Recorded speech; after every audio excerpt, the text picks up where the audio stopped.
नमस्ते विद्यार्थी मित्रों, मैं रंजना शर्मा जय सोमनाथ प्राथमिक शाला में आपका हार्दिक स्वागत करती हूँ। तो आज हम जो सीखने वाले हैं पाठ 4 गिनती। इससे पहले हमने दयालु शिकारी कहानी, काव्य 2, एक जगत एक लोक और उसके बाद समझदार नन्ही का अध्ययन किया था।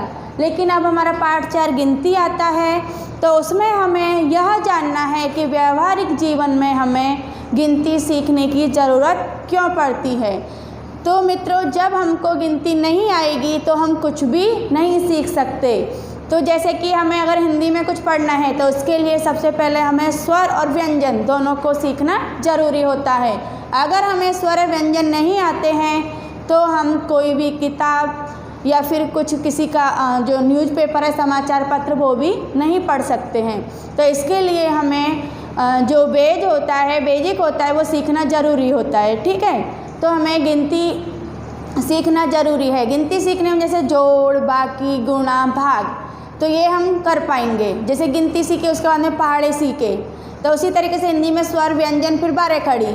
तो जब स्वर व्यंजन बारह खड़ी सीखने के बाद हम किताब पढ़ना सीख जाते हैं। तो उसी तरीके से गणित में लो हम गिनती सीखी हमने, गिनती के बाद में पहाड़े सीखे, तो हम अपना हिसाब किताब भी अच्छे से कर सकते हैं। भले ही जब हम छोटे हो तो हमें गिनती की ज़रूरत नहीं पड़ती, यानी कि जब हम घर पे ही रहते हैं। लेकिन जब हम विद्यालय जाने लगते हैं तो हमें गिनती सीखना ज़रूरी हो जाता है।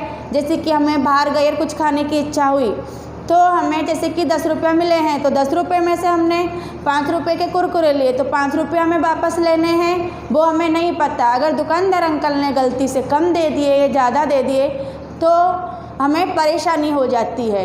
तो इसके लिए हमें गिनती सीखना ज़रूरी है। तो देखिए, 1 से और 50 तक की गिनती आप 5वीं क्लास में पढ़ते आए हो, तो अब 6ठी क्लास में आप थोड़े बड़े हो गए हो, तो अब हम 51 से और 100 तक की गिनती बोलते हुए सुनेंगे। एक बार आप ये भी देख लीजिए, यहाँ पे जो गिनतियाँ लिखी गई हैं वो अंकों में और शब्दों में, यानी हिंदी के अंकों में और हिंदी शब्दों में लिखी गई है। तो इसका हमें बोलते हुए उच्चारण करना है। तो वो किस तरीके से करना है वो हम देखते हैं।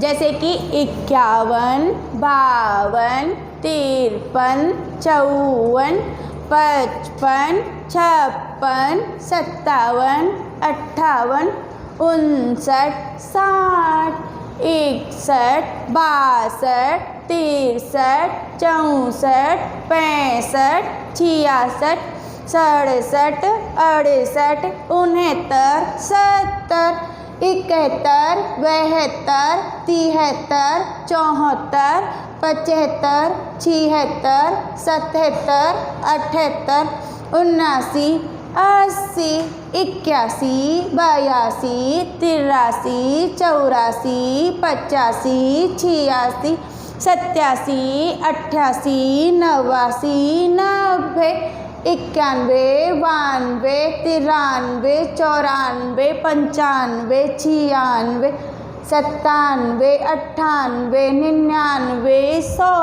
तो यहाँ पर हमने 51 से और 100 तक गिनती का उच्चारण बोलते हुए किया है। अगर हमें आपको भी इस तरीके से गिनतियों का बोलते हुए उच्चारण करना है तो हम कोई एक्टिविटी ले लेते हैं। जैसे कि हमें यह चित्र दिया गया है, इसमें भोला भैया है, उसको रास्ते में आने वाली जो संख्या दी गई हैं उनका उच्चारण करते हुए साइकिल तक पहुंचना है। ये भोला भैया है और यहाँ पर गिनतियाँ दी गई है और उनको उच्चारण करते हुए हमें साइकिल तक पहुंचाना है। तो रास्ते में जितनी भी गिनतियाँ आएगी उनको हमें बोलना है। ठीक है, तो आपको यह एक्टिविटी पेज नंबर 25 पे दी गई है आपकी टेक्स्ट बुक हिंदी में। ठीक है, हिंदी पाठ्य पुस्तक में। तो इसका हमें जैसे कि 51, 52, 53 और जहाँ पर भी आपको रास्ता मिलता है वहाँ से साइकिल तक इसको पहुँचाना है।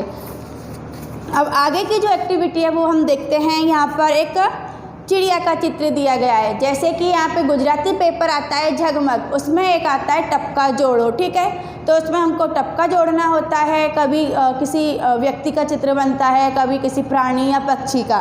तो उसी तरीके से यहाँ पर एक चित्र दिया गया है चिड़िया का।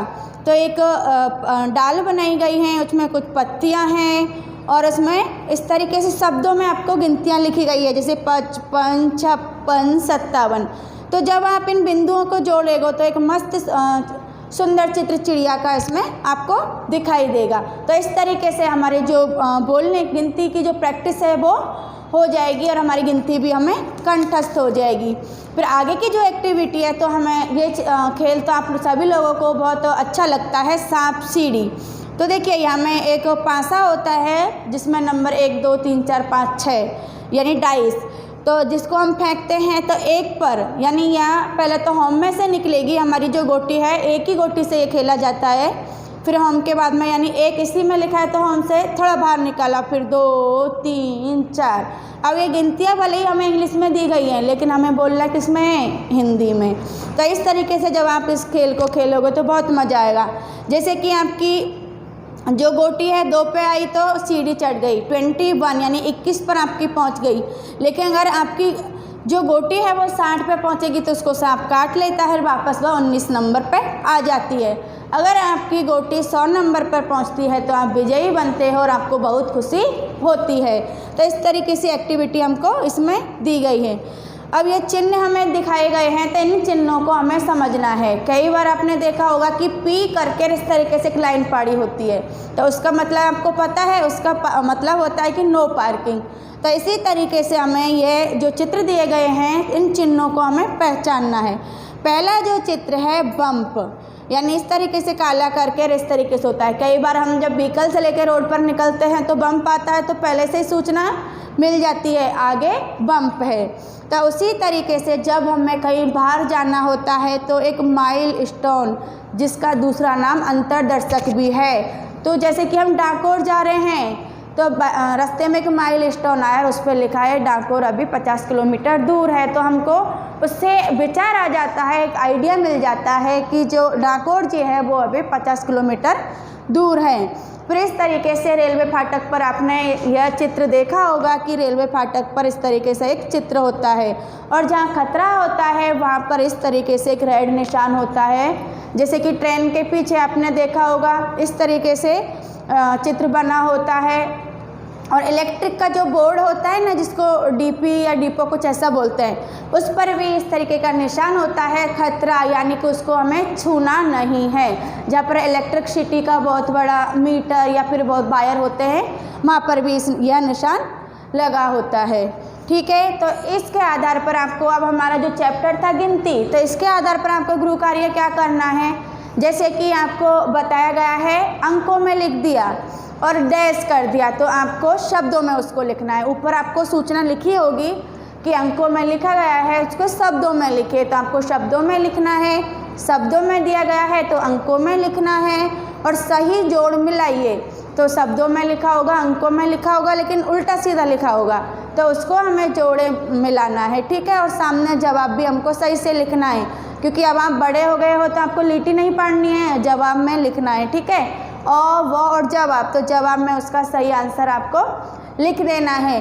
फिर दूसरा जो आता है रिक्त स्थानों की पूर्ति कीजिए। तो रिक्त स्थानों की पूर्ति में भी हमें, जैसे कि 5 लिख दिया है, 1 छोड़ दिया है, आगे पूर्ण विराम या कुछ है, तो हमें वाक्य जैसे 1 लगा देना है तो 51 बन गया। तो उस तरीके से हमें रिक्त स्थानों की पूर्ति भी करनी है। तो विद्यार्थी मित्रों, यहाँ पर हमारा पाठ 4 गिनती पूर्ण होती है। धन्यवाद।